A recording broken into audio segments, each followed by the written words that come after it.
আচ্ছা, এই রান্নাটা যদি আগে কখনো না খেয়ে থাকেন, তাহলে আজকের এই ভিডিওটা আপনার জন্য নতুন চমক হতে যাচ্ছে। গ্রামের অনেক মানুষ এই রেসিপির স্বাদের জন্য পাগল, কিন্তু এখনো অনেকেই জানে না শুটকি দিয়ে চামঘাস কতটা মজাদার হতে পারে। আজকে দেখাবো এমন একটি দেশি রান্না, যার ঝাঝালো ঘ্রাণ আর অসাধারণ রান্না গরম ভাতের সাথে আপনাকে বারবার খেতে বাধ্য করবে। পুরো ভিডিওটি শেষ পর্যন্ত অবশ্যই দেখুন, কারণ শেষে এমন কিছু টিপস আছে যা এই রান্নার স্বাদকে কয়েক গুণ বাড়িয়ে তুলবে। চলুন তাহলে আর দেরি না করে শুরু করি গ্রাম বাংলার লুকিয়ে থাকা এই দুর্দান্ত স্বাদের রেসিপিটি। রেসিপি তৈরি করার জন্য কিন্তু সকাল সকাল আমার হাজবেন্ড বাজার থেকে সবজি নিয়ে এসেছে। গ্রামের বাজারগুলোতে কিন্তু সকাল সকাল টাটকা আর ফ্রেশ সবজি পাওয়া যায়। আমার হাজবেন্ড বাজার থেকে চামঘাস নিয়ে এসেছে। এই চামঘাসটা কিন্তু এক এক অঞ্চলের মানুষ এক এক নামে চেনে। অনেকে এই চামঘাসটাকে ঘাটকোল নামেও চিনে থাকে। এছাড়াও কিন্তু বাজার থেকে নিয়ে এসেছে পানি কুমড়া আর চিচিঙ্গা। এগুলো দিয়ে পরবর্তীতে আমি আপনাদের সাথে রেসিপি শেয়ার করব। এখন এই চামঘাসগুলোকে একটি বটির সাহায্যে এভাবে ছোট ছোট টুকরো করে কেটে নেব। সবগুলো চামঘাস যখন সুন্দরভাবে কেটে নেওয়া হয়ে যাবে, ঠিক ওই পর্যায়ে কিন্তু এগুলোকে সবার প্রথমে কিছুক্ষণ ভিজিয়ে রেখে এরপর ভালোভাবে ধুয়ে পরিষ্কার করে নেব।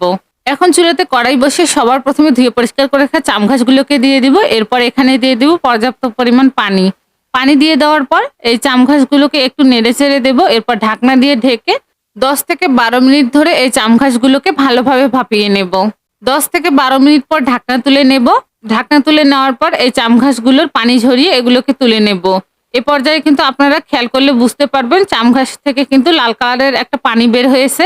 চামঘাসগুলোকে ভাপিয়ে এভাবে লাল কালারের পানিটাকে ফেলে দিতে হবে। তাহলে কিন্তু চামঘাসটা রান্না করার পর আর কোনো প্রকার গলায় ধরবে না। আর যদি না ভাপিয়ে রান্না করেন তাহলে এই চামঘাসটা এতটা পরিমাণে গলায় ধরবে, রান্না করার পর কিন্তু আপনি আর খেতেই পারবেন না। এখন একটি মাটির বাটনার মধ্যে সবার প্রথমে পানি ঝরিয়ে নেওয়া চামঘাসগুলোকে দিয়ে দিব। এরপর এগুলোকে ভালোভাবে বেটে নেব। চামঘাস রান্না করার আগে অবশ্যই ভাপিয়ে নেওয়ার পর মাটির বাটনার মধ্যে এভাবে এই চামঘাসটাকে বেটে নিতে হবে। আপনারা চাইলে এই কাজটা কিন্তু পাটায়ও করে নিতে পারেন। এভাবে চামঘাসটাকে বেটে নিলে কিন্তু রান্নার পর চামঘাসের টেস্টটা অসাধারণ হবে। সবগুলো চামঘাস যখন সুন্দরভাবে বেটে নেওয়া হয়ে যাবে, আপনারা হয়তোবা খেয়াল করলে বুঝতে পারবেন। আপনারা হয়তোবা দেখেই বুঝতে পারতেছেন বেটে রাখা চামঘাসগুলো থেকে বেশ অনেকটাই পানি বের হয়েছে। এখন এই পানিগুলোকে আমি ঝরিয়ে নেব। পানি ঝরিয়ে নেওয়া হয়ে গেলে এগুলোকে একটা সাইডে রেখে দেব। এরপর নিয়েছি ভেটকি মাছের শুটকি। আমি শুটকিগুলোকে কেটে বেছে ভালোভাবে পরিষ্কার করে নিয়ে চুলাতে কড়াই বসিয়ে এর মধ্যে শুটকিগুলোকে দিয়ে কিছুক্ষণ ভেজে নিয়ে এরপর এগুলোকে নামিয়ে গরম পানি দিয়ে ভালোভাবে ধুয়ে পরিষ্কার করে নেব। এখন চুলাতে একটি কড়াই বসিয়ে এতে আমি দিয়ে দেবো তেল। তেল গরম হয়ে গেলে এখানে অ্যাড করে দেবো 1 কাপ পেঁয়াজ কুচি।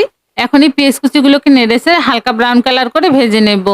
পেঁয়াজ কুচিগুলো হালকা ব্রাউন কালার করে ভেজে নেওয়া হয়ে গেলে ঠিক ওই পর্যায়ে আমি এখানে অ্যাড করে দেবো ধুয়ে পরিষ্কার করে রাখা শুটকিগুলো। শুটকিগুলোকে এ পর্যায়ে পেঁয়াজের সঙ্গে তেলের মধ্যে ভালোভাবে নেড়ে চেড়ে একটু ভেজে নেব। শুটকিগুলো যখন ভালোভাবে ভেজে নেওয়া হয়ে যাবে, ঠিক ওই পর্যায়ে আমি এখানে অ্যাড করে দেবো আদা রসুন আর কাঁচামরিচ বাটা 4 টেবিল চামচ পরিমাণ। এরপর এগুলোকে নেড়ে চেড়ে ভালোভাবে একটু কষিয়ে নেব। এই চামঘাস রান্নায় কিন্তু মশলার পরিমাণটা একটু বাড়িয়ে রাখতে হয়, তাহলে কিন্তু টেস্টটা অসাধারণ হয়।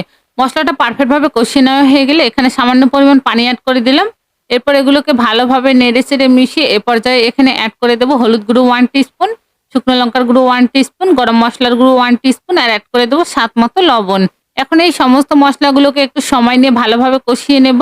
মশলাগুলো যখন পারফেক্টভাবে কষানো হয়ে যাবে আর মশলা থেকে তেল ছাড়তে শুরু করবে, ঠিক ওই পর্যায়ে আমি এখানে অ্যাড করে দেব বেটে রাখা চামঘাসগুলো। চামঘাসগুলোকে দিয়ে দেওয়ার পর এগুলোকে মশলার সাথে একটু সময় নিয়ে ভালোভাবে কষিয়ে নেব। চামঘাস রান্নার সময় অবশ্যই কিন্তু চামঘাসগুলোকে একটু সময় নিয়ে ভালোভাবে কষিয়ে নিতে হবে, তা না হলে কিন্তু রান্নার পর গলায় ধরার সম্ভাবনা থাকবে। ভালোভাবে কষানো হয়ে গেলে এ পর্যায়ে এখানে অ্যাড করে দেবো পরিমাণ মতো পানি। পানি দিয়ে দেওয়ার পর এগুলোকে ভালোভাবে নেড়ে চেড়ে একটু মিশিয়ে নেব। আর ভালোভাবে নেড়ে চেড়ে মেশানো হয়ে গেলে এ পর্যায়ে ঢাকনা দিয়ে ঢেকে দেবো সেদ্ধ হওয়ার জন্য। চামঘাসের মধ্যে থাকা পানিটা যখন শুকিয়ে আসবে, ঠিক ওই পর্যায়ে ঢাকনা তুলে নেব। ঢাকনা তুলে নেওয়ার পর এগুলোকে একটু সময় নিয়ে ভালোভাবে কষিয়ে নেব।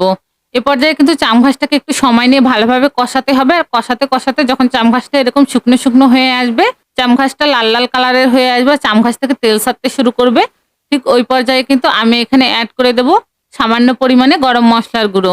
গরম মশলার গুঁড়ো দিয়ে দেওয়ার পর এগুলোকে ভালোভাবে নেড়ে চেড়ে কষিয়ে নেওয়া হয়ে গেলেই কিন্তু তৈরি হয়ে যাবে এই অসাধারণ টেস্টের চামঘাস ভুনা। গ্রাম অঞ্চলে এই চামঘাসটা পাওয়া গেলেও কিন্তু শহর অঞ্চলে এই চামঘাসটা একেবারে চোখেই পড়ে না।